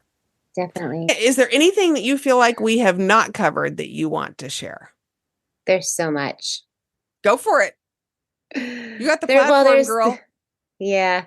Well, there's just so much to it. I want to just share like the most profound thing that sticks with me. I feel like this is so important, and it is so incredibly the truth. I remember reading about a woman that was stating how terrible her reactions were to her metal implants that she did not know she was having done. And she discovered them. She's reacting. She's super autoimmune. And she's so sick that she had to give up her 4 children to foster care because she could not take care of them and she couldn't get the metal out. And that is devastating to know how sick some of us are. There's some of us that are dying, and the fact that a mother would have to give up her children because a doctor won't listen to her is unforgivable. Yeah. It's unforgivable. Yeah. I just want to leave everybody with that it's important to know what's happening inside of us, and it's important to talk about it, and it's important to know that autoimmune is coming from somewhere. And usually it's too much metal inside of us, whether it's implanted or injected, or we're eating it because we're drinking out of aluminum or metal cans, cups that are keeping our coffee hot for days or our water cold for days. All of that is bringing metal inside of us. And if we think that we're having an issue with a physical metal implant, we can also have issues from just the little particles of metal floating around in us. So if the bucket's full, it's overflowing. That's right. Yeah. Speaker number 22, please unmute yourself, turn on your camera, and introduce yourself. Hi, my name is Maria Lappin, and I am here to point out the fact. Do we have my slides? Thank you. I'm here to point out the fact that unless the medical community is made to receive, understand, and respond to the information that you provide to them, then nothing is going to change, and we are all wasting our time here because some of us are dying due to our responses of implanted devices. I am the founder of an education-only based cannabis company in the state of Michigan, which was developed throughout my health crisis. As I managed to survive a reaction to 5 titanium clips within my neck, I lost my career as a hairdresser in 2020 as I experienced my final back blowout, which now I know was a direct result in the response my body was in due to the clips, all based on the information that you, the FDA, has already researched, verified, and documented that is shown here, starting on slide 1, where you describe your executive summary in the Center for Devices in Radiological Health in the FDA, and its background according to its mission statement in the FDA is responsible for protecting the public health. Slide 2. The biological responses to metal implants that you released in September of 2019 states that other metals used, such as nickel and titanium and aluminum, are non-essential for human health, and when present at sufficiently high concentrations, can disturb normal biological functions and result in cellular stress that may affect various tissues. You go on to show the potential adverse effects of these metals once inside of us: pseudotumor formation, cancer concerns regarding cobalt and nickel, lymphoma, leukemia, prostate cancer, and melanoma, and its association to biological implants. And yet the surgeon that placed my surgical clips specifically stated that metal doesn't cause any issues inside the body once I found them 4 years after they were placed. Slide 3, please.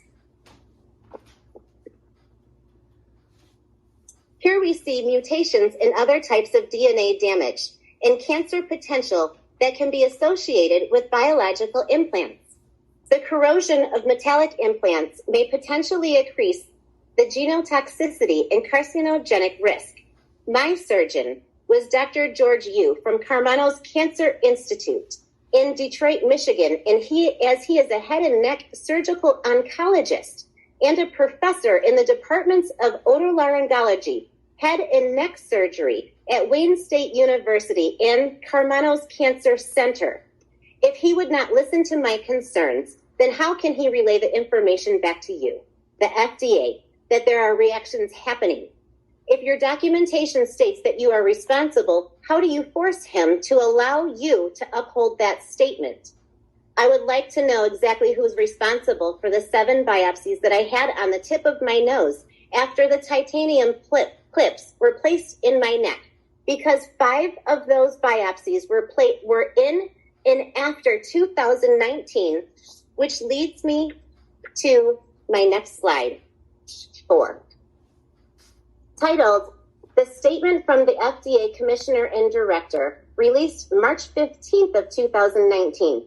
Beginning at the bottom of page 4, it states that the symptoms some patients may experience include, but are not limited to, fatigue, rash, joint and muscle pain, and weakness.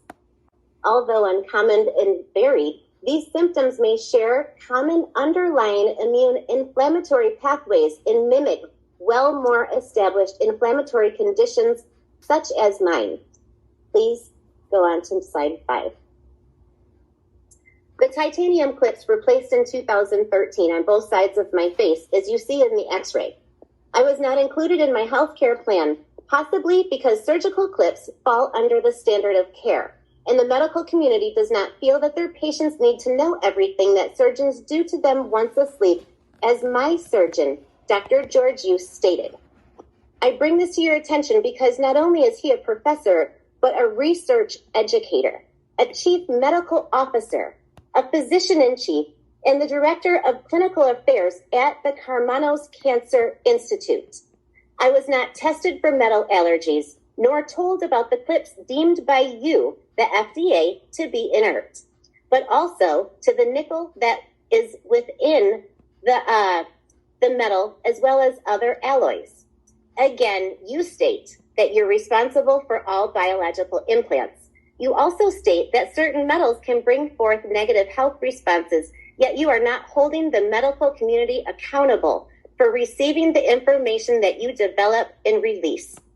I had no help or support in my medical community in the state of Michigan, possibly because their continued response to my concerns were always discredited, and they had never heard or been taught or notified that there has been a discovery made by the FDA, who tends to regulate most things that we ingest, whether we know about it or not.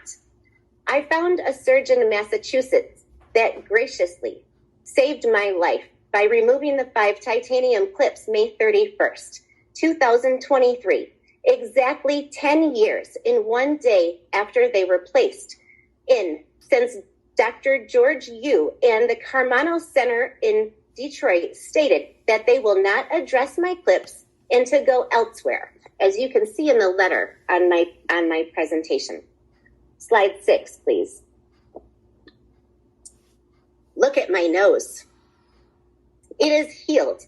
The scar tissue has been reabsorbed and the lesion is gone from just removing the metal in my neck.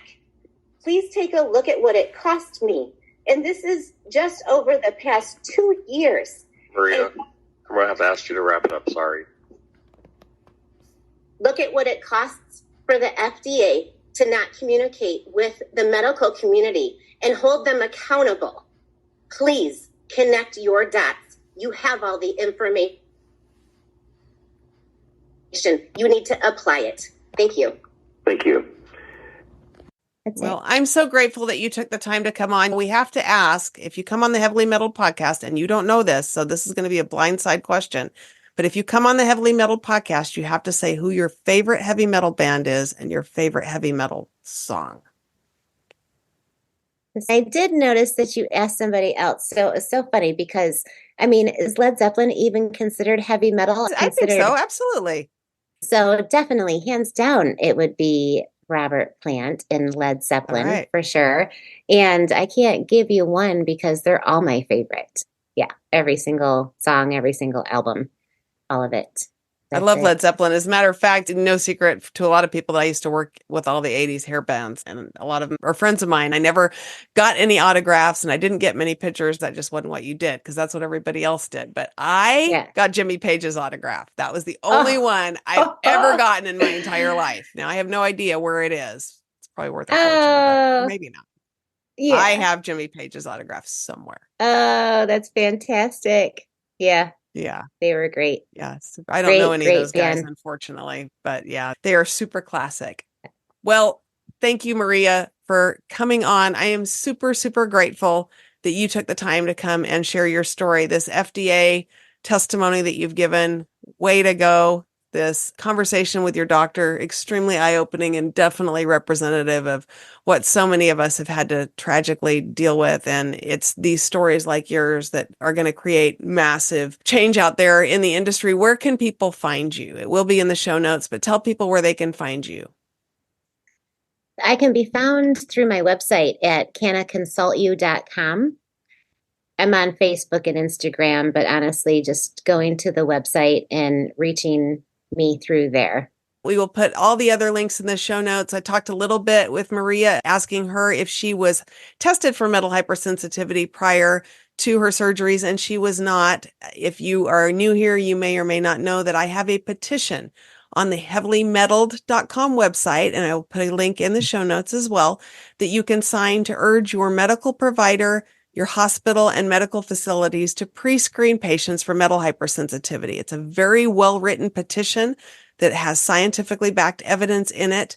It's really important to sign your name and to circulate the petition to get more signatures. My goal eventually for this petition is that patients worldwide will be able to download this petition and take it to their provider and their medical facilities and help implement change. It can be as simple as, have you ever experienced a reaction to metal in your pre-surgical paperwork? It can be that simple. And it's so important because if we're not screening patients and they don't know there's a potential for reactivity, then we don't advance the conversation. So signing this petition is really important. Again, heavilymetalled.com. Metalled is with 2 L's. You can also find all the resources there. All the podcast episodes, link to the new low nickel diet cookbook, link to the podcast episodes, link to all kinds of resources if you have metal hypersensitivity. I just want to thank Maria again, thank all of you for listening and being here to help tell the medical community we're not doing things the same old way. We're not going to take it anymore. Thank you for being here.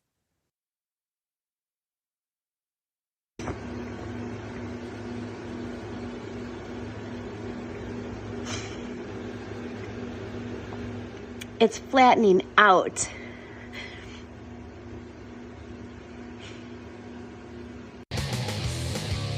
Thank you for tuning in today.